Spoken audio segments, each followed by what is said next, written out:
Can I help you? I'd like to see the man in charge. He's in here.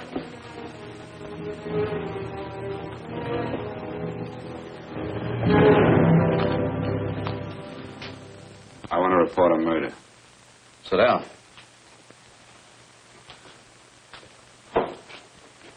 Where was this murder committed? San Francisco, last night. Who was murdered? I was.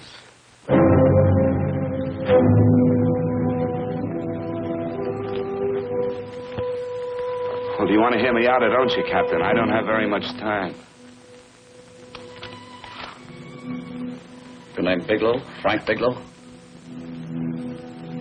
That's right.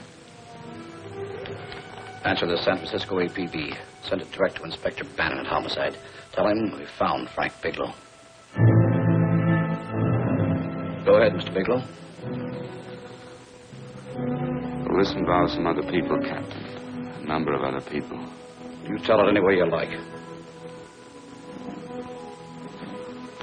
I live in a little town called Banning out on the desert. It's on the way to Palm Springs. I have a small business there. Paula? Yes, Mr. Bigelow? Give me a copy of Miss Hollis's 48 tax return, will you? Oh, you better get the 47, too. Yes, Mr. Bigelow. I don't think we took any depreciation on that new equipment last year. No, we didn't. I remember you said we could include it all this year. Sure, we can. Hey, Frank. Yeah, well.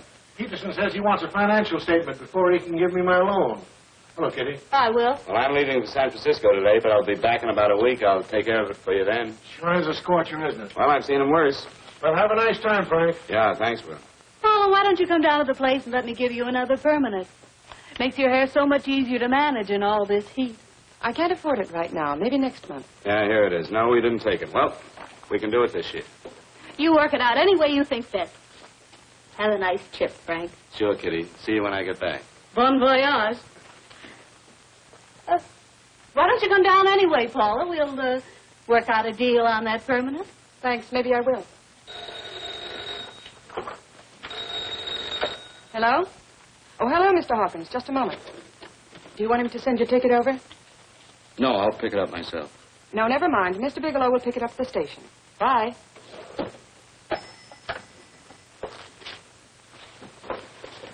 I want to go with you, Frank. Oh, Paul, I'm just going on a little vacation. You know that?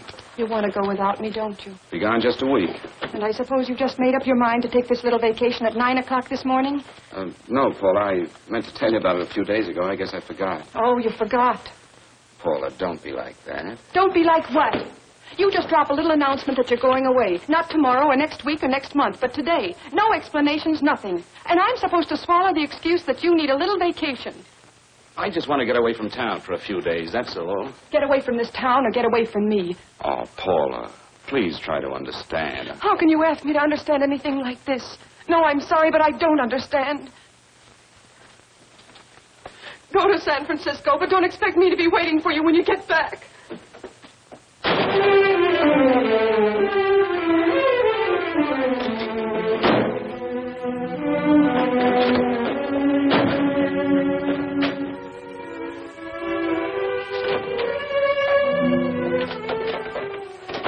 Paula, please, Paula. Come on, turn around. Look.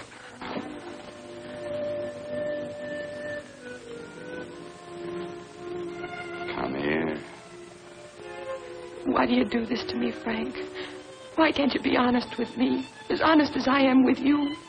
Do you have to go? I have to go, Paula. I know what I'm doing. All right, go. Go anywhere you like. You can go to blazes for all I care. Paula. Paula. Yes, I know. I'm being foolish. Come here.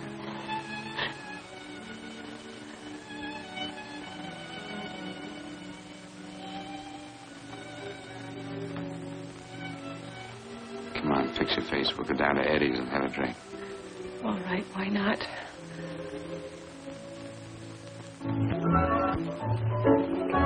Hi, Paula. Hi, Eddie. Give us a couple of cold beers, will you? Coming up. Hi. Come on. Oh, what a relief. This air conditioning feels good. I sure wish we had it in the office. It'd make working a pleasure. Well, if it stays this hot, don't bother going in the rest of the week. I win 2 races today. How many did you lose? And you would have to ask that. Kind of early for you two, ain't it? Too hot to work. That's what I like to hear.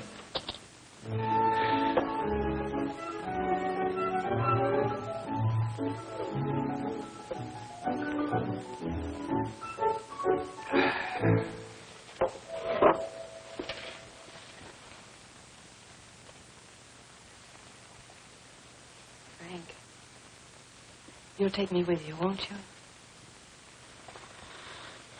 You will, won't you? Or am I crowding you? What do you mean, crowding me? Maybe you do need this week away alone. Maybe we both do. I know what's going on inside of you, Frank. You're just like any other man, only a little more so. You have a feeling of being trapped, hemmed in, and you don't know whether or not you like it. Look, Paula, I'm going to be honest with you. I care too much for you not to be honest with you. I'm as much concerned for your happiness as I am for my own. I know you've had one bad experience, Frank. I know all about it. But you don't know what it can do to two people, Paula. And the woman always gets hurt more than the man. I don't want you to get hurt, darling. More than anything in the world, I don't want you to get hurt.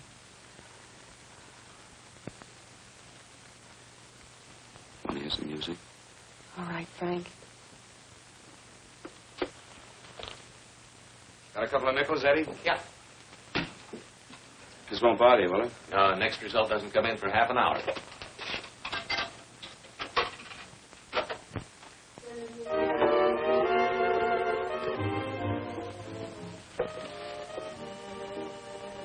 I thought that by now we'd be married.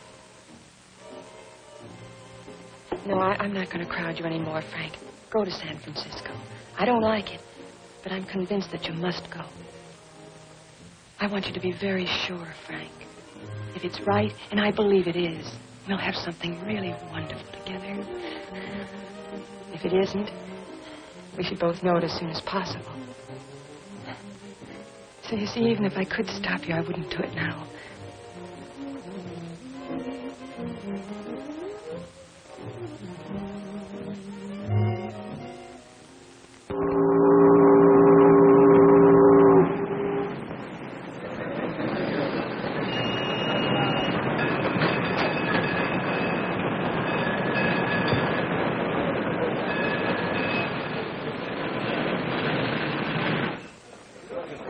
Yes, sir. My name is Bigelow. I have a reservation. Yes, sir.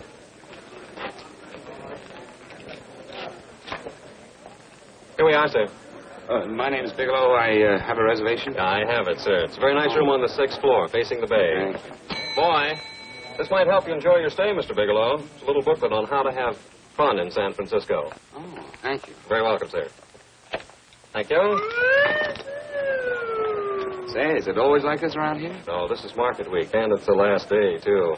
Boy, always around until you need him.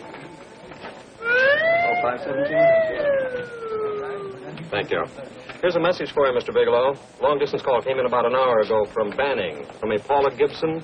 Oh, thank you. Very welcome. Show Mr. Bigelow to 618. Right this way, Slide.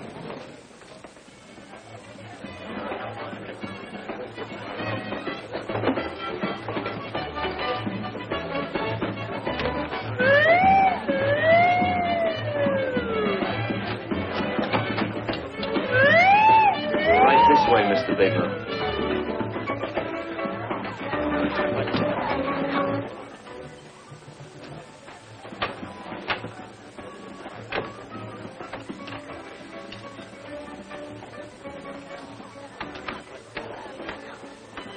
Is there anything else, Mr. Bigelow? Oh, yes, you can get me a dime and hat and a package of razor blades. Yes, sir. Thank you. Oh, and you can leave that door open. Hello, operator. I want to speak to Miss Paula Gibson in Banning, California. Yeah, that's right. No, I'll wait. Hello? Hello, Paula. Oh, hello, Frank. How was the trip? Fine, just fine. Having a miserable time, I hope. Well, I don't know. I just got in.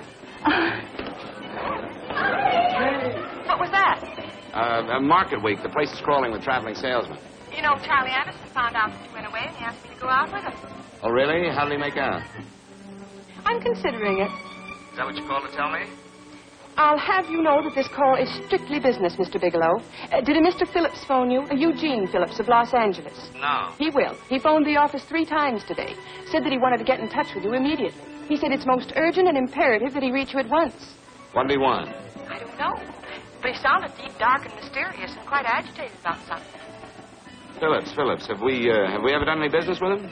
Not unless you've been keeping it a secret from me. I looked through all the accounts. Why did you tell him you could reach me here? You know I'm supposed to be on vacation. So you told me. And so I told him, dear heart. But the gentleman didn't seem to respect your temperamental moods the way I do.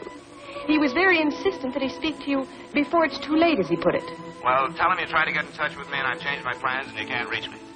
He won't talk to me. I told him that I was your confidential secretary, but I guess I didn't sound confidential enough. So I told him that he could reach you there this evening. Well, call him back. If it's as important as he says it is, he'll talk to you. Otherwise, he'll just have to wait until I get home. Ma, aren't we adamant this evening? All right. Shall do. And Frank. Yeah? I don't quite know how to say this. Say what? Well, what I want to say is that there's nothing you can do that you ever have to feel guilty about. Oh. Sure.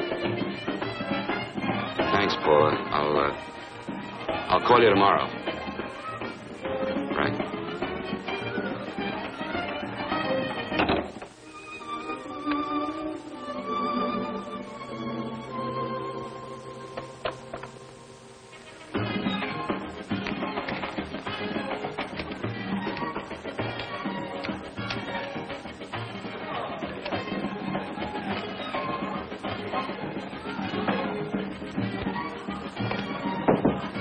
Oh, just put it there, please.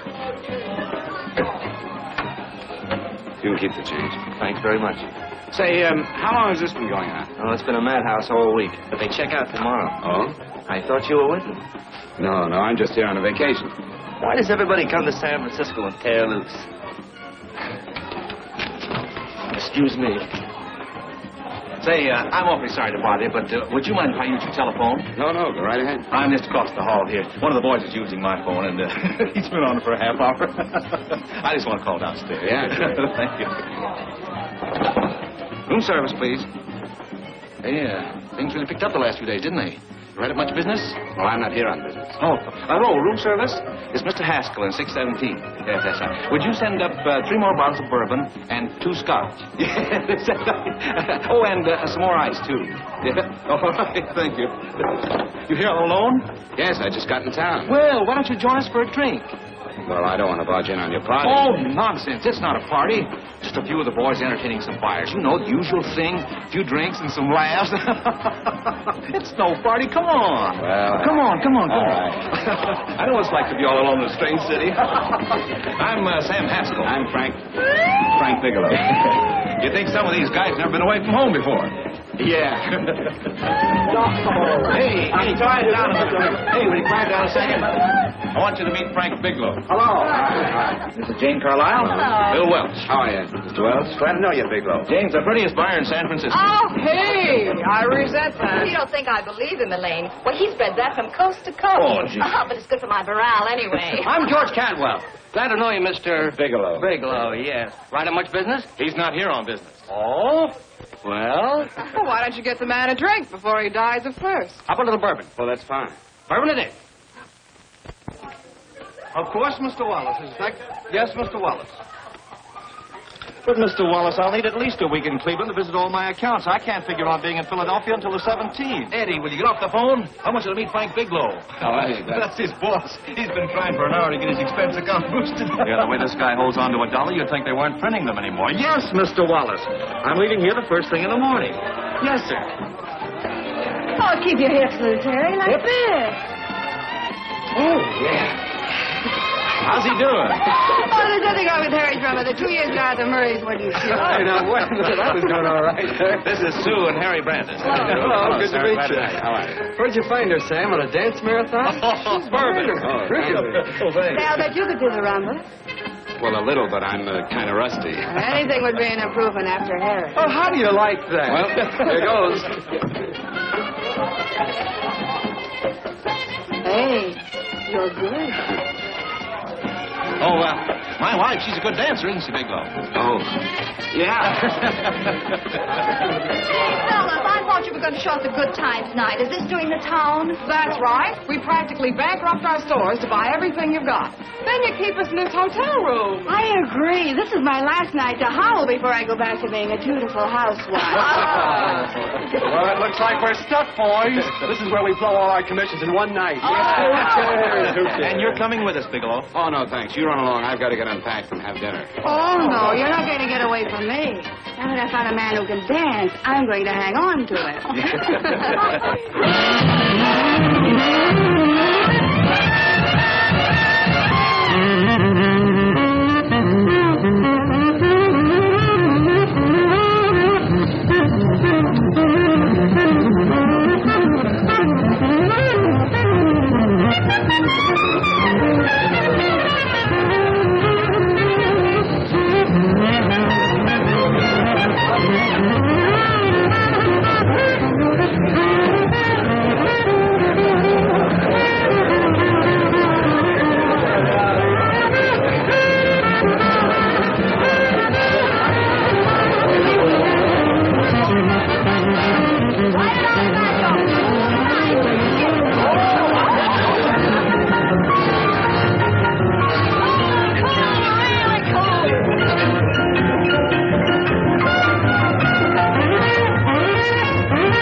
Place you got here. Wait till we hit the pitch in about an hour. That's when they really go out of their minds.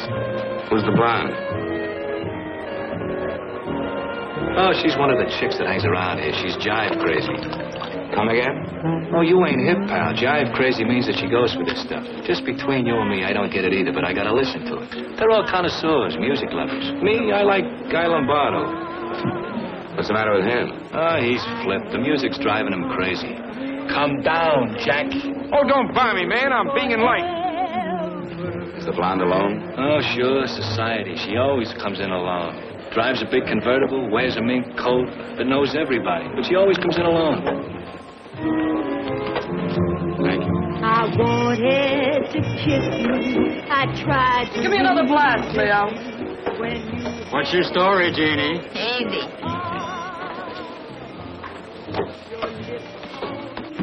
Hello. Easy. Dig the fisherman. Oh, that's really silk, isn't it? Can I buy you a drink? Sure thing. Give me a glass, Leo. Leo, I left my glass at the other end of the bar.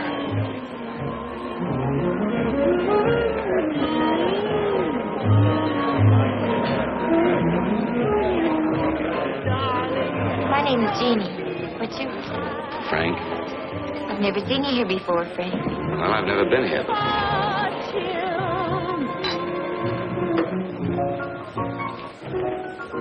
This isn't mine. Mine was bourbon. Well, sure it is. You saw me pour it. Give me a fresh drink. Anything you say. Oh, listen to that piano. Feel those vibrations.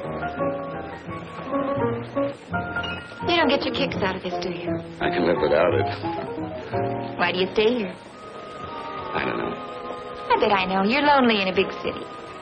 Why, you don't have to go into a routine with me. I like good company, too.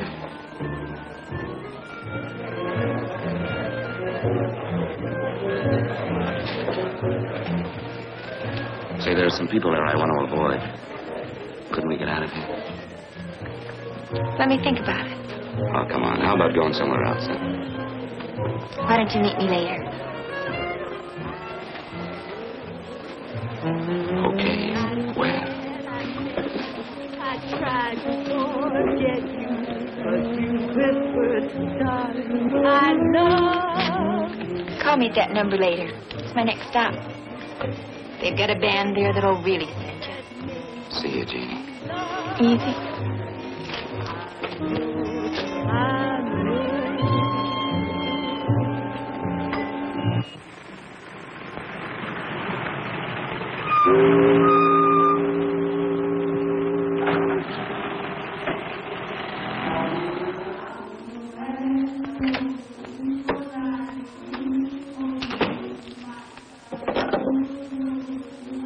Never mind, operator.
Room service, please. Come in.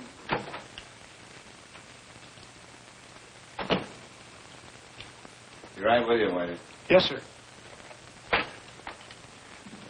Rest well, sir? Yeah, sure. May I? Go ahead. It's on there for you. Thank you, sir. Would you like anything else? Oh, thank you, that's all. Waiter. Yes, sir. Take this away.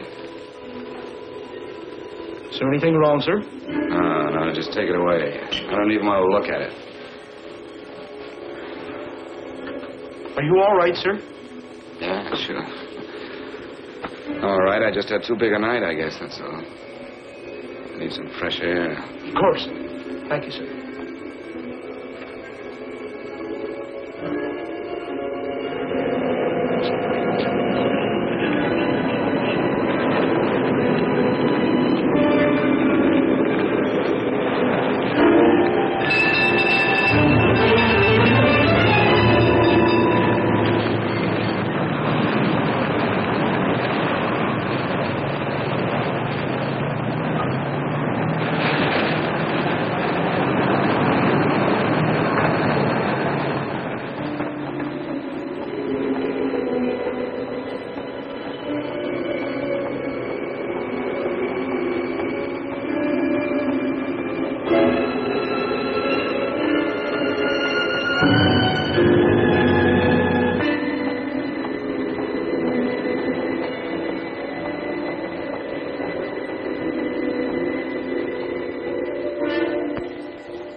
Lungs in good condition. Blood pressure normal. Heart fine. Well, it's a good thing everybody isn't like you, Mr. Bigelow. Put us doctors out of business. I'm glad to hear it, Doctor. I was a little worried. Don't let a little bellyache worry you. Could be just a change of climate. Well, it isn't exactly an ache, Doctor. It's kind of hard to describe the feeling. Maybe it was the drinks I had last night. I might have mixed them too much, huh? Let's have another look at that throat. You may finish dressing now, Mr. Bigelow. I want to get the results of those tests we took. Thank you, Doctor.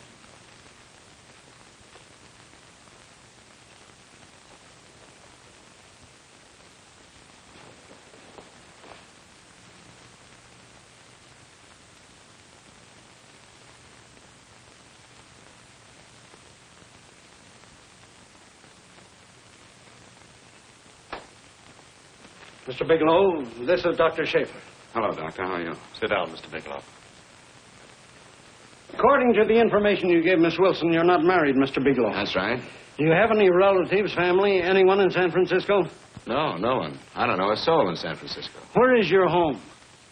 What is this, Doctor? Why all the questions? You're a very sick man, Mr. Bigelow. Sick? But you told me I was in good shape. Yes, I know. But my preliminary examination didn't reveal your true condition.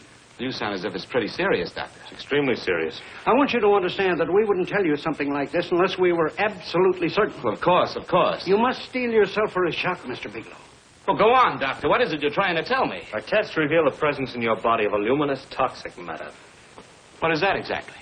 A poison that attacks the vital organs. Poison? We have no alternative but to tell you this. Your system has already absorbed sufficient toxin to prove fatal. I wish there was something that we could do. What do you mean, wish? You mean there's nothing? There is nothing anyone can do. This is one of the few poisons of its type for which there is no antidote. This is fantastic. This is the most ridiculous thing. You don't have very long. What do you mean? A day. Possibly a week. 2 weeks at the outside. It's hard to say exactly. Oh, this is impossible. I don't believe it. You've made a mistake. That's it. It could be a mistake, couldn't it? You have made a mistake, haven't you? Answer me. Dr. Schaefer is an authority on toxicology. Been no mistake, Mr. Bigelow. Do you realize what you're saying? Well, you're telling me that I'm dead. Do you think you can explain my life away in just a few words? Why, I don't even know who you are. Why should I believe you? You must calm yourself, Mr. Bigelow. We want to offer you every assistance that we... Assistance? Who wants your assistance? Who wants anything from you? You're nothing but a couple of phonies. Why, I think you're crazy. That's it. You're crazy. The both of you. You're crazy.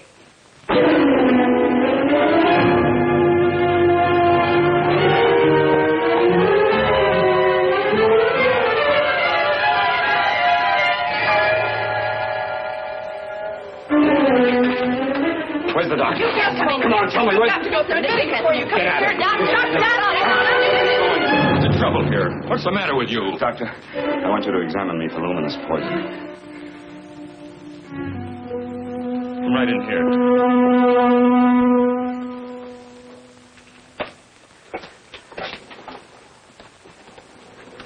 Yeah, you've got it all right. Your system has already absorbed it. Are you sure, Doctor? Are you absolutely certain? Couldn't there be some mistake?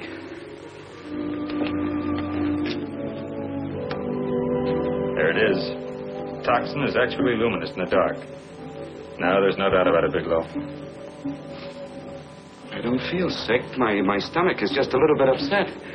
Maybe it's not as bad as you think, Doctor. That's characteristic. With the heavy jolts, you go suddenly in a matter of hours. But if the stuff is taken in a lesser degree, you last a while, and then...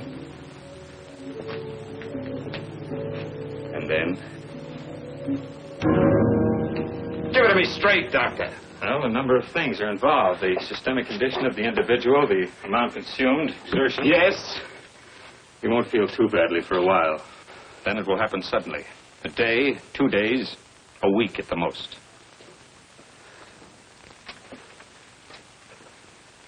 A day. 2 days. There's nothing that can be done now. If it had been caught in time, your stomach could have been washed out.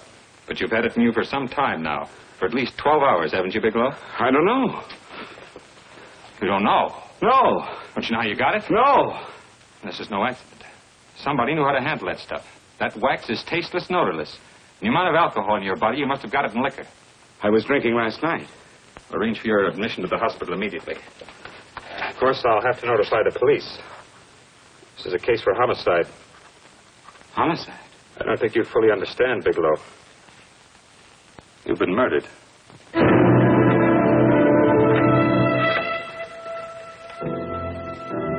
Get me police headquarters, please. Homicide Bureau.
Open up. Open this door, I tell you. Open it up or I'll break it down. Where are those men? Where are those men who were here last night? I don't know. There are no men here. Please go away. Don't lie to me. Where are they? Mister, this lady just checked in. Those men aren't here no longer. They checked out the hotel early this morning. Checked out? Please go away. I'm sorry. I'm terribly sorry.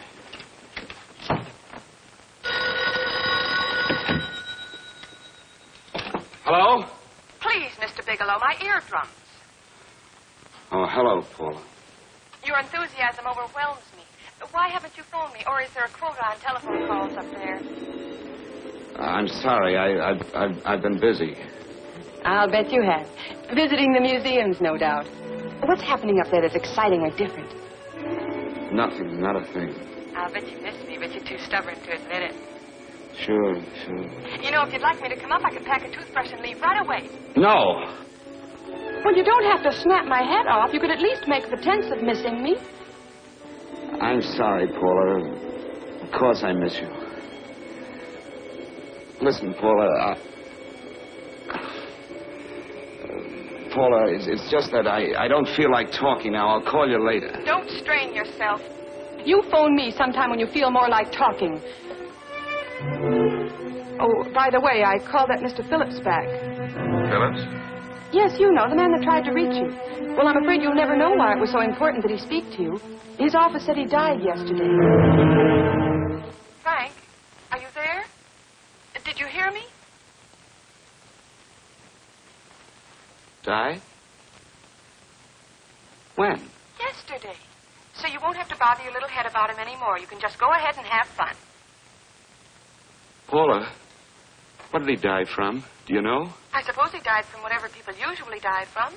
Well, didn't they tell you? Don't you know? What are you getting so excited about? You said you didn't even know the man. Listen, where's his office located? What difference does it make? You can't talk to him now. I told you the man's dead. Paula, will you stop talking so much and tell me where his office is? All right. It's the Phillips Importing and Exporting Company, Bradbury Building, Los Angeles. Bradbury Building, Los Angeles. That's right. Say, this is really a switch. Listen, if you want to reach me, I'll be in Los Angeles. Are you out of your mind? I'm sorry, Paula. I've got to hurry. Wait a minute. Where in Los Angeles? The Allison Hotel. Goodbye, Paula.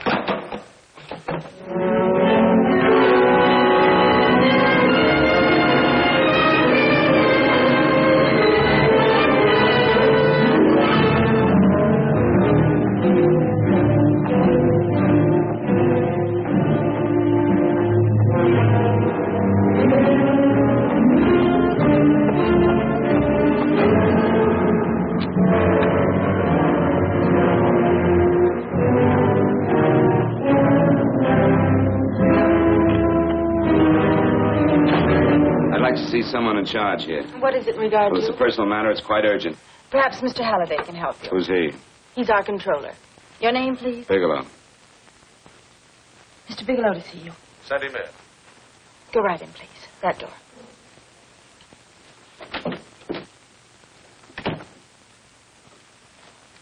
Mr. Bigelow? How are you, Mr. Halliday?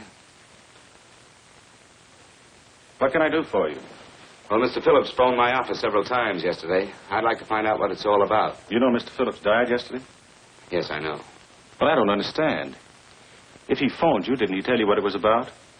Well, he didn't speak to me. I wasn't in my office at the time, and he wouldn't tell my secretary. I'm afraid I can't be of much help, Mr. Bigelow. I've no idea why Mr. Phillips tried to reach you. I'm sorry you had to make the trip for nothing. How do you know I made a trip? I didn't say anything about making a trip. I merely said he phoned my office. My office could be here in Los Angeles. Miss Foster, Yes? didn't you mention something yesterday about Mr. Phillips speaking with Mr. Bigelow in San Francisco? I said that he had phoned Mr. Bigelow's office in Banning, but that Mr. Bigelow was staying at the St. Francis Hotel in San Francisco. I'm sorry you misunderstood me. Do you know why Mr. Phillips called? No, I don't. All right, thank you, Miss Foster. You can understand that we've been somewhat upset around here. Now, if you don't mind...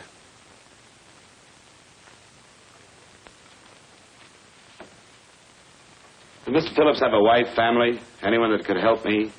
You can't intrude on people at a time like this just to satisfy some curiosity. It isn't just curiosity. Then I suggest you wait a week or so. I can't wait. Well, I'm sorry you'll have to. Well, there's always a phone book. You're a pretty aggressive fellow, Bigelow. Are you quite sure that this is as important as you make it appear to be? It's important. Mrs. Phillips lives at the Sunset Arms Apartments. Thank you. I needn't tell you she's under a strain. I suppose you're capable of using a little more tact with her than you demonstrated with me. I think I can handle it. By the way, what was the cause of Mr. Phillips' death? Suicide. He leaped from the balcony of his apartment.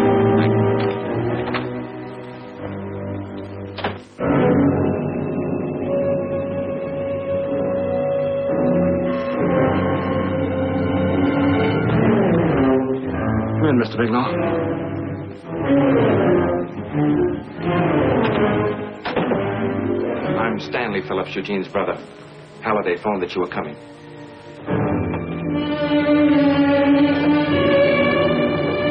This is my sister-in-law, Mrs. Phillips.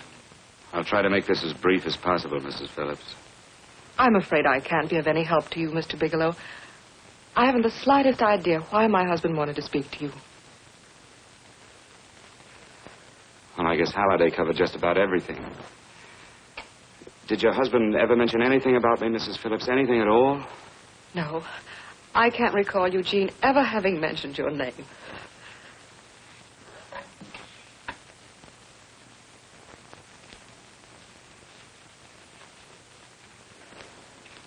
I hate to ask you this, Mrs. Phillips, but it's of vital importance to me. Do you know why your husband committed suicide? Oh. You're certainly not the most diplomatic person in the world, are you, Bigelow? Were you a friend of my brother's? I never met him.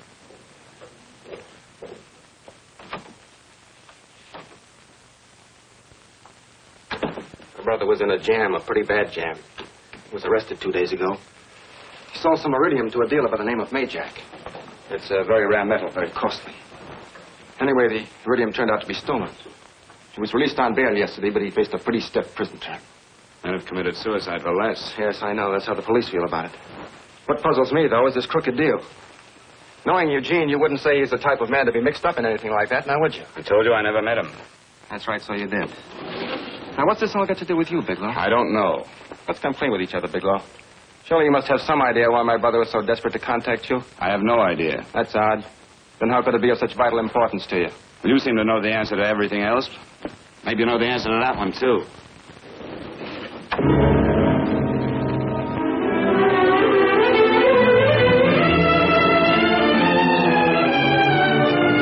There's a message here for you to call operator 82 at Banning.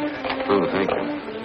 Show Mr. Bigelow to room 821. Say, would you have the operator put this call through to my room right away? I'll take it up there. Thank you. Hello, operator. Yeah, I'll call you if I need anything. Thank you, sir. Hello, Paula? Well, Sinbad, I'd just about given you up for lost. Do you mind telling me just why you rushed down to Los Angeles? I can't explain it to you just now, Paula. I just can't explain it. What's going on, Frank? You don't even sound like yourself. Well, I'm just a little tired, Paula, that's all. But I miss you. Oh, Frank. I can't tell you how good it is to hear you say that. And here I was worrying that I'd lost my charm. When are you coming home, Frank? Soon, Paula. I'll be home soon. I'll go right out and get myself a permanent so I'll be pretty when you see me. Hey, guess what? I found that Phillips name in your notarial ledger. Notarial ledger? Yes, of all places. I remember now I made the entry myself. You had notarized a paper one morning before I came to work. What kind of paper was it? A bill of sale for a George Reynolds made out to Eugene Phillips of Los Angeles. So you see, I was right. We hadn't done any business with Phillips, only indirectly. What was the bill of sale for? A shipment of iridium, whatever that is.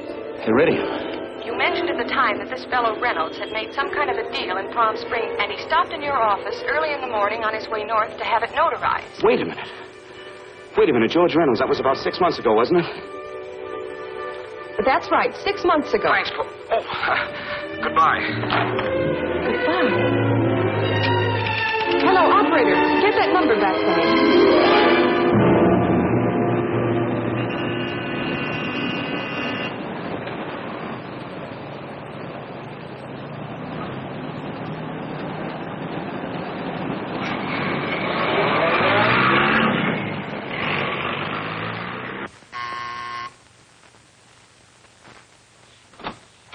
I've got to talk to you, Mrs. Phillips. Please, go away. I want to be left alone. But I found out why your husband wanted to see me. It was in connection with a bill of sale. Come in. Thank you. What do you know about a man named George Reynolds? George Reynolds? Yes. Why, that's the man my husband claimed sold him the iridium. And what did Reynolds claim? Reynolds disappeared. Yes? About 2 months ago, my husband grew suspicious that something was wrong. Since then, he tried in every way to locate Reynolds, but could find no trace of him. But I don't get it. Your husband could have proved he made a legitimate deal by showing the bill of sale he got from Reynolds. Then there was a bill of sale? Yes, of course there was. Oh, my husband swore there was, but at the time of his arrest, he couldn't find it. It was mysteriously missing. Well, then, if your husband could have shown proof, it would have been George Reynolds who would have faced the prison term.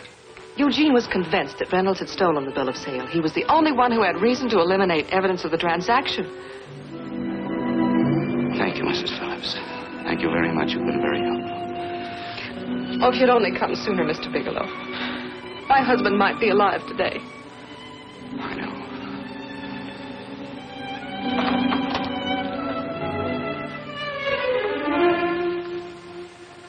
The only thing that puzzles me, Miss Phillips, is that you haven't asked how I knew there was a bill of sale.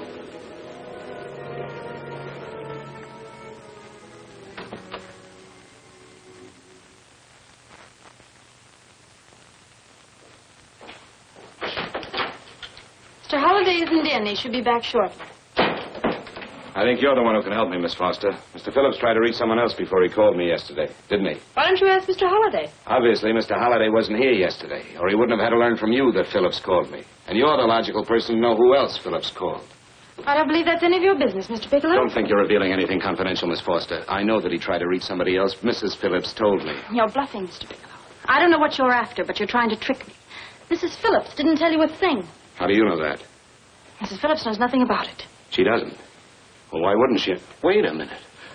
I was talking about George Reynolds. Who did you think I meant? Just who is it that Mrs. Phillips doesn't know I about? told you before, that's none of your business. All right, young lady, I'm going to give it to you straight. Phillips was murdered. Murdered?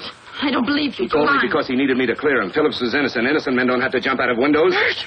Just who are you trying to protect, Miss Foster? Why are you so afraid to tell the truth? I'm not protecting anybody. I haven't any more to say. All right, young, listen to me. This thing is going to explode wide open. If you've got nothing to hide, you better start talking. Or maybe you are mixed up. No! Well, then, come on. Mr. Phillips called Marla Rakubian. He went to see her yesterday morning. Who's Marla Rakubian? She's a model. She and Mr. Phillips used to be quite friendly, but he hadn't been seeing her for quite some time. Come on. The last couple of months he'd been trying to locate her and finally learn where she lived yesterday morning. When he returned from seeing her, he was terribly upset and excited. That's when he had me put in the calls for you. When he couldn't reach you, he went home. The last time I saw him alive. Give me Marla Rakubian's address. I don't think Mr. Phillips realized I was aware of his friendship with Marla Rakubian, and out of respect for him, I never intended to tell anybody. I had no idea that she had anything to do with the trouble he was in. I admire your discretion, Miss Foster. You know, you must be pretty friendly with Stanley, Miss Foster. He knew how desperately his brother tried to reach me yesterday, and he wasn't even here at the time. And now you seem to know all about what happened in Mrs. Phillips' apartment.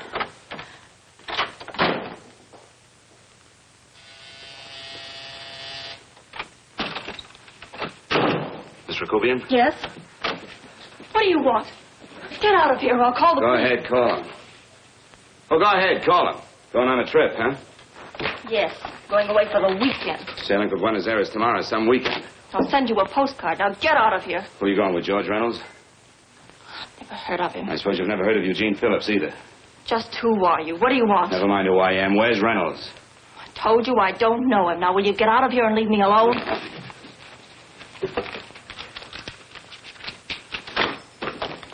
So you never heard of George Reynolds, huh?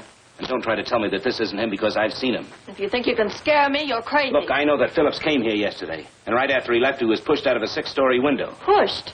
Phillips committed suicide. Your playmate Reynolds murdered Phillips. Then he went up to San Francisco to get me.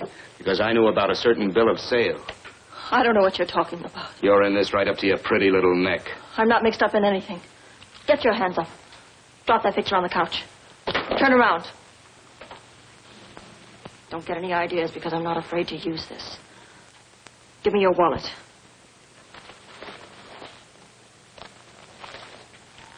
Frank Bigelow, Hotel Alex. All right, now where's Reynolds? I don't know. I don't know where he is. Is that what you told Phillips yesterday? I told him exactly what I'm telling you. I haven't heard from him in months. Yeah? You're mighty careful of the picture of a man you haven't heard from in months. What does the Ray stand for? It was a pet name. Do you mind? Oh, it sounds very cozy, Miss Rakubian. You and Reynolds call each other pet names while you make a sucker out of Phillips. Phillips made the deal because he wanted it. Yeah? I'll bet you weren't above using what it takes to help make him want it. Who's paying for this trip? I am. Really? A first-class trip to Buenos Aires on a model salary. Don't make me laugh. Since you and Reynolds aren't seeing each other anymore, you don't mind if I keep this to you. If I were a man, I'd punch your dirty face in. You know, I really believe you would. Oh, I almost forgot. Your tickets. Don't be surprised if I'm there to see you off.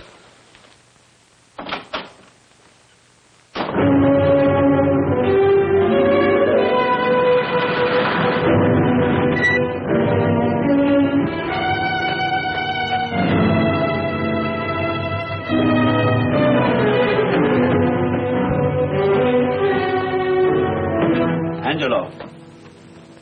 Angelo!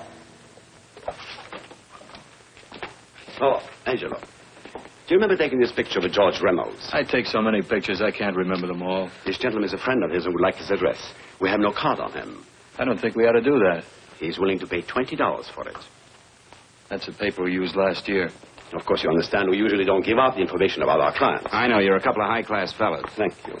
Revealing anything confidential is against the ethics of our establishment. That's right. Honesty is the best policy. Of course.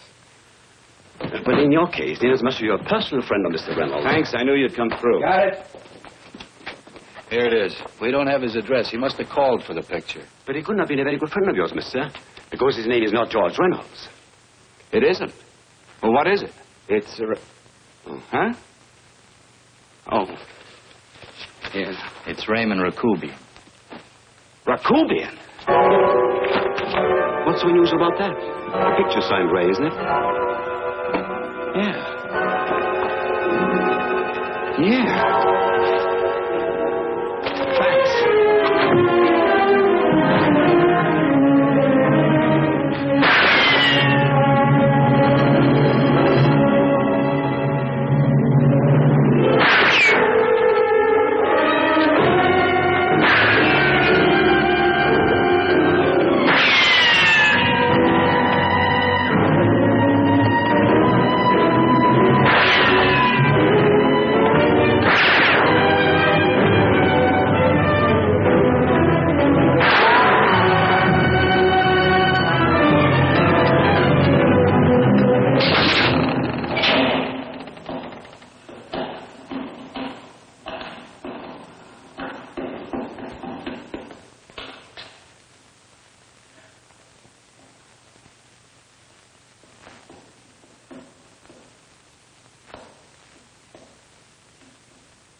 Your lips told me, baby, then I thought that maybe love.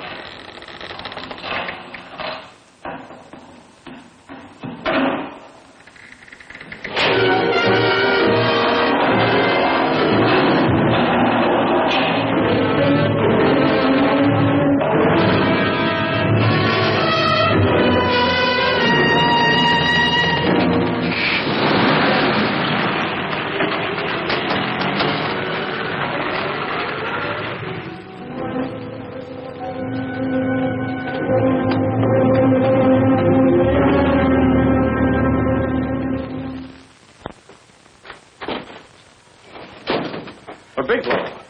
Are you all right? Can I get you anything? No, thanks. Do you know this man? No. No, I don't think so. Are you sure you've never seen him? I'm quite sure. Does the name Raymond Rakubian mean anything to you? No, I never heard of him. Why? He also uses the name George Reynolds. This is Reynolds? That's right. Well, where can we find him? That's what I want to know. Tell me something, Halliday. You're the controller here. How come you didn't know about that bill of sale? Phillips made that deal before I came to work here. Yeah, but you still keep records, don't you? For some reason, which is none of my business, Phillips preferred to keep that among his personal papers. Now, does that answer your question? You came in here today asking for some information that you needed, and I tried to be as cooperative as I could. But now you're beginning to annoy me. So get out before I throw you out.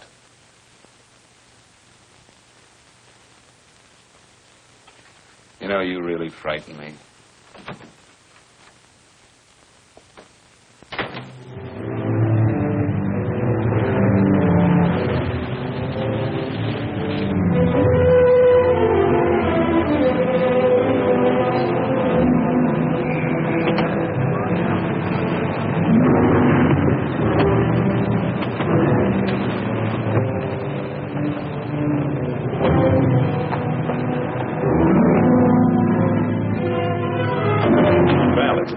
showed up, Bigelow.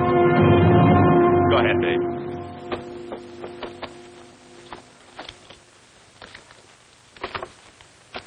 Real cute, ain't you, Bigelow?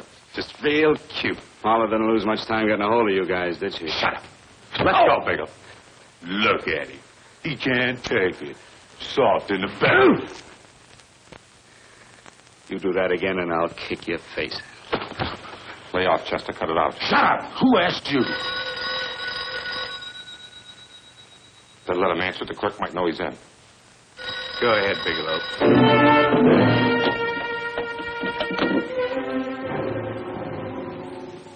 Hello? Frank, why did you hang up on me? I've been trying to get you for hours. I'm sorry, Paula. I was in a hurry. Well, don't be in such a hurry this time. You didn't give me a chance to finish what I had to say. I wanted to tell you that McGowan was in hollering his head off because you didn't go over the books. Tell McGowan to get another auditor. Sure, I'll just do that little thing and lose the best paying account we've got. Do as I tell you, Paula. Frank, are you drunk? Paula, how much we got in the bank? About $2,200. Draw it out tomorrow. Sure. Then what do? Skip town without paying our bills? Forget the bills. You know that coat you always wanted?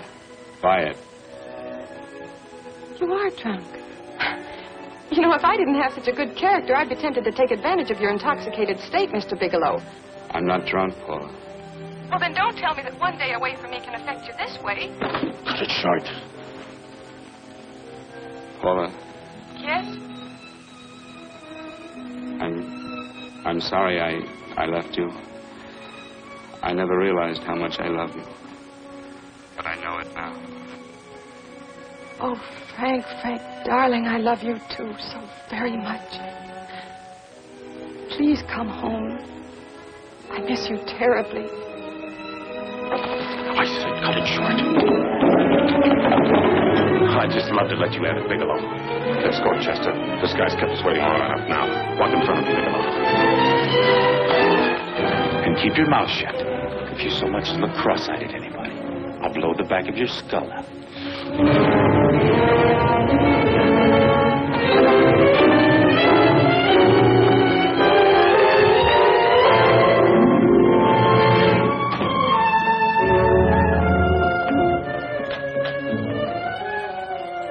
Bigelow's real cute. He wanted to get tough with Chester. He don't know Chester. Did you get the picture? Don't I always get what Mr. Majak sends me after? Majak? That's right. I'm the dealer who bought the iridium from Phillips. I get it. You have Rakubian unload stolen stuff on Phillips, the help of Marla here, and then you buy it back from him. Oh, you certainly made a sucker out of Phillips. What is it, Mr. Bigelow? Exactly what is on your mind? I'm looking for Raymond Rakubian. What? Well, now, Marla here has told you everything else. I'm sure she must have told you that, too. You don't expect me to believe this conversation. So, what is on your mind? I mean, underneath. You forced your way into my affairs, and now I want to know why. I just told you. I'm looking for Raymond Rakubian. Don't get cute. I'm just itching to work you over. Soft in the belly. Can't take it. See what I tell you?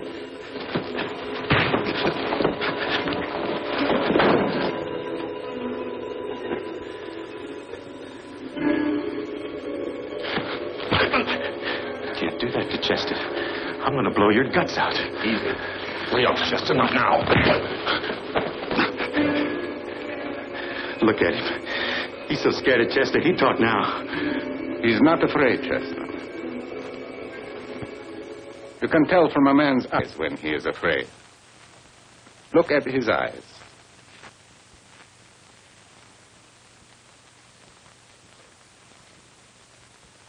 Oh!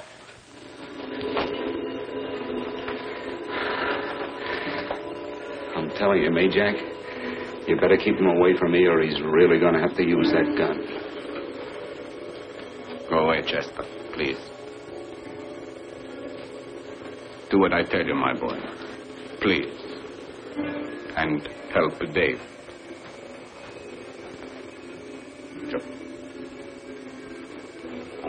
Your pain. He's an unfortunate boy. He's psychopathic. He's unhappy unless he gives pain. He likes to see blood. Come with me, Mr. Bigelow.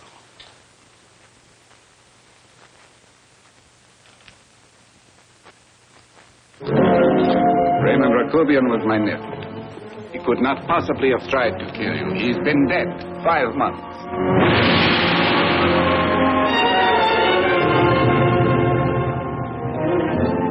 I'm afraid you have been sidetracked. Provided it is true that somebody made an attempt on your life, Somebody made an attempt again today. I had no reason to kill you, believe me. What do you mean you had no reason? I notarized a certain bill of sale. You notarized the bill of sale for Reynolds, not Rakubian. What I told you was true. I had no reason to kill you. That's a closet, Mr. Bigelow.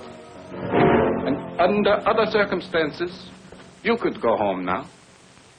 But now you present a problem. You know too much, and I am in danger. Chester! Suppose I were able to prove to you that I only want to find the person who tried to kill me, and I won't cause you any trouble. You know I can go to jail for 10 years for this little business. 10 years.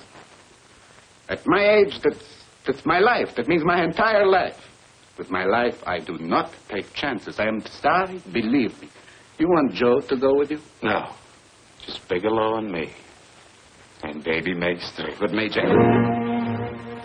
Goodbye, Mr. Bigelow, and forgive me. Let's go, Bigelow. I guess you won't be there to see me off.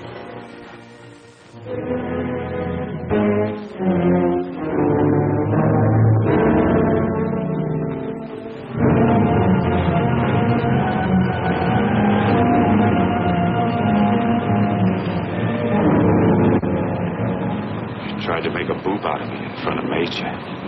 Shouldn't have done that, Bigelow. I don't like that.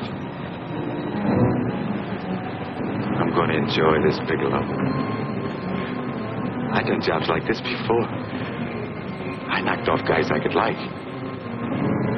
But I don't like you, Bigelow.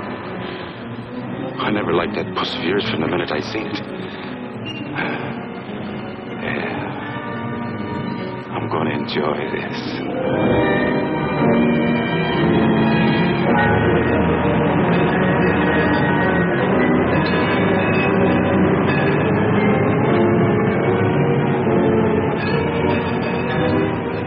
Scared yet, are you, Bigelow? But you'll be scared. Good scared. I think I'll give it to you in the belly. You don't like it in the belly?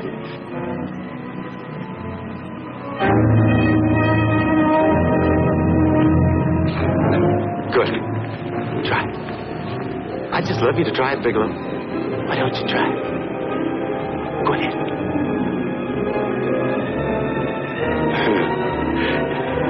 Didn't have the nerve, did you, Bigelow? Yeah. I think I'll give it to you right in the belly.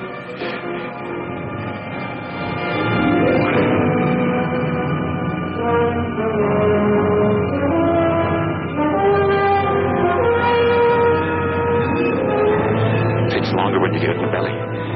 It's nice and slow. That's the way I want to see you go, Bigelow.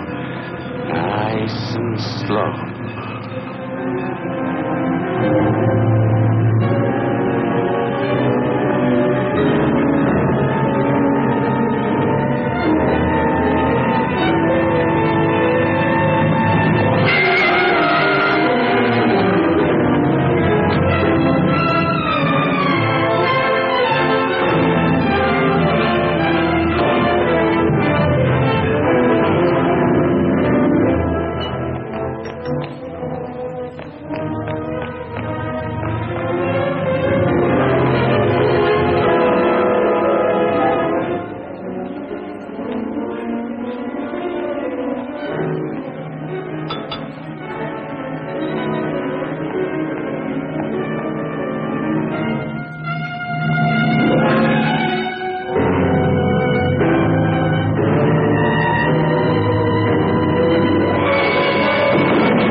all right? Yes, I'm all right, Paula, but what are you doing here? How did you get here? Freddie Ross threw me down. I had to come. I had to see you. You shouldn't have come, Paula. You shouldn't have. What is it, Frank? You're in some kind of trouble. I know it. Look at you. You're a sight. Your clothes look as if you've slept in them. Are you ill? You are. You're feverish. I'm all right, Paula, and I'm not in any trouble, believe me. You're lying, Frank. Right after I spoke to you, I got a phone call from the San Francisco police. They asked if I knew where you were. You didn't tell them anything, did you? Of course not. It was the homicide detective that called. What is it, Frank?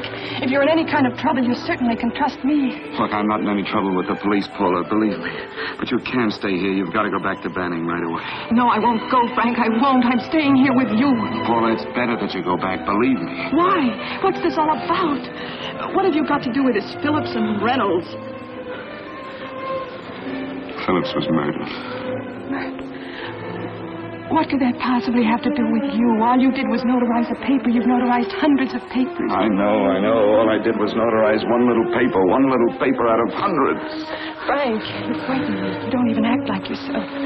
I know that you're in trouble, that something is wrong, that you're in serious trouble. You frighten me, Frank. Oh, don't be frightened, Paula. Don't ever be frightened of anything again. Will you promise me that? I love you so much, darling. More than you seem able to understand. Oh. I never really knew happiness until I loved you.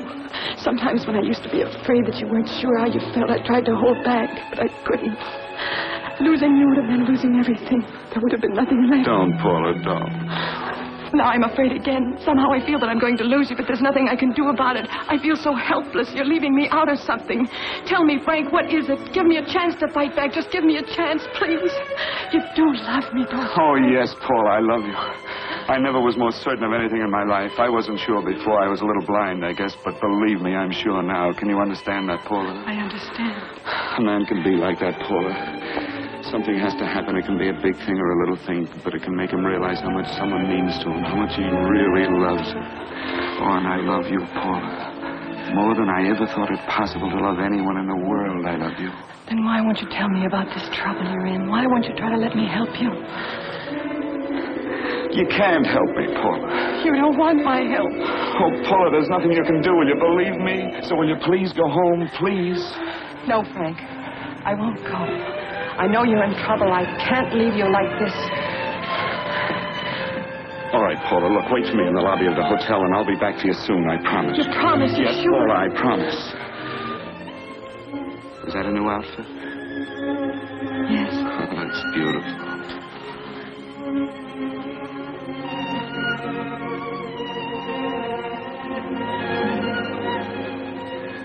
You'll come back to me, won't you, Frank? Yes, Paula, I'll come back, I promise. Please hurry, darling. Oh, I love you. I love you, Paula.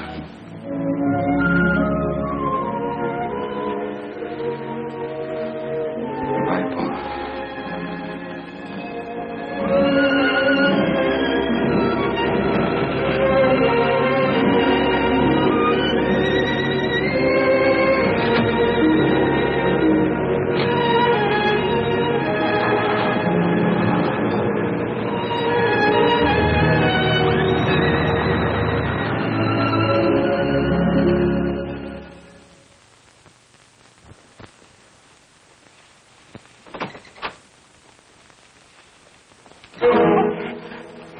Stanley here? You sure? All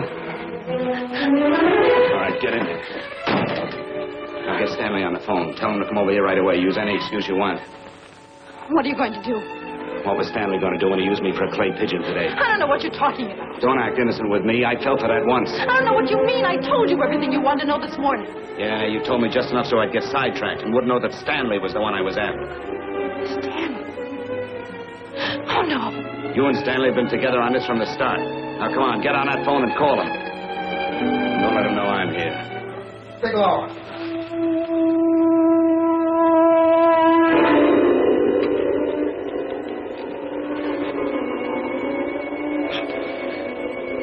You've been sidetracked, all right. But it was the poor bereaved little widow who did it. We're supposed to have found this letter this afternoon. It's in my brother's desk at the office. It's postmarked 2 years ago. It isn't exactly the kind of a letter that a married woman gets from a casual friend.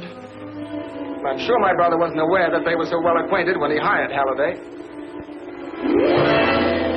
What's the matter with him? felt right since dinner. Where did he have dinner? At Mrs. Phillips' apartment. Halliday was there, too, and Stanley confronted them with that letter. Do you have anything to drink? Yes, why? How long ago? Half an hour ago, just before I came here. Miss Foster, get on the phone, call the emergency hospital. Have them get an ambulance over here right away. What? Tell them to prepare a stomach wash for luminous poisoning. Luminous poisoning? Go on, do what I tell you. You may still have a chance to save his life. Go on.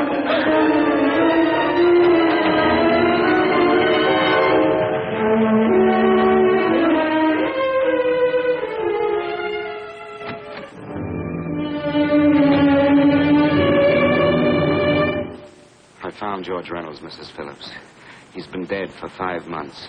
And he didn't steal the bill of sale. No, he didn't. But you could have stolen it. How dare you? You knew who I was when I came here today. But you were surprised to see me alive, weren't you? But I'm not alive, Mrs. Phillips. Sure, I can stand here and talk to you. I can breathe and I can move. But I'm not alive. Because I did take that poison. And nothing can save me. What are you going to do? I kill you now, I have nothing to lose. No, you've got to listen to me. You've got to give me a chance. But I didn't have a chance. It was Halliday. Believe me, it was Halliday. He made me steal the bill of sale. He planned everything. What about this letter? Your husband knew about you and Halliday. He found it only yesterday. He accused Halliday. They fought, and Halliday pushed him over this balcony. And why me? Why did he want to kill me? Because you could have proved there was a bill of sale, that my husband had no reason to commit suicide. Halliday was desperate after he killed my husband. He found out about the phone calls to you. He thought you spoke to him, that you knew enough to involve him.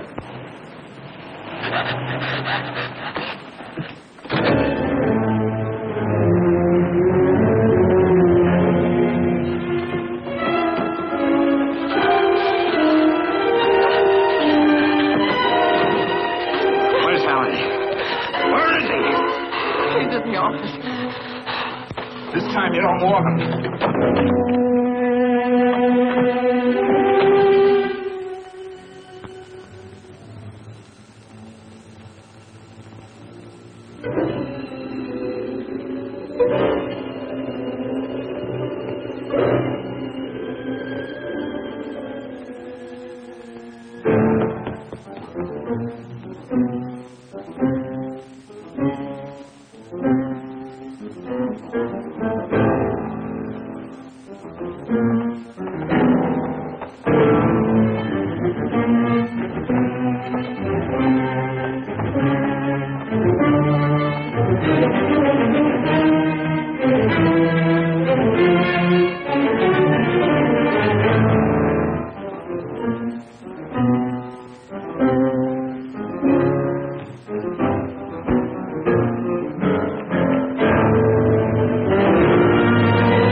Come on, move along.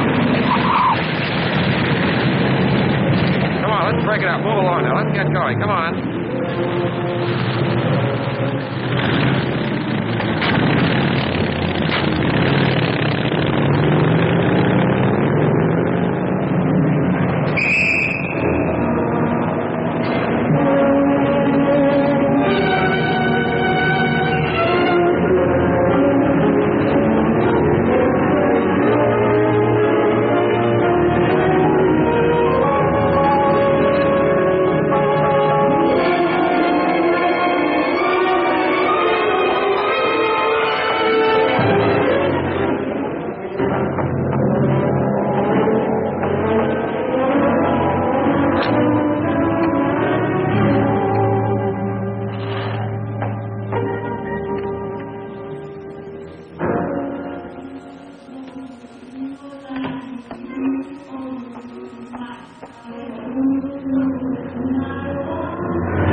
All I did was notarize a bill of sale. But that piece of paper could have proven that Phillips didn't commit suicide. He was murdered. And that's why Halliday poisoned me.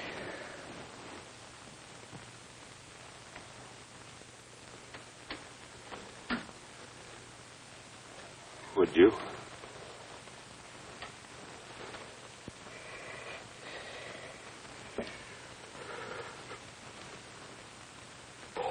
Paula.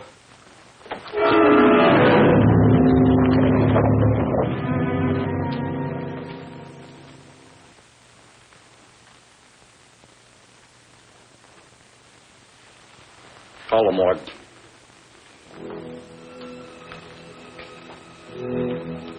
Johnson, you go to the Allison Hotel. Find Paula Gibson. Don't tell her anything. I'll break it to her.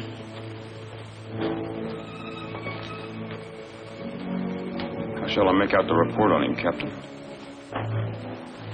Better make it dead on arrival.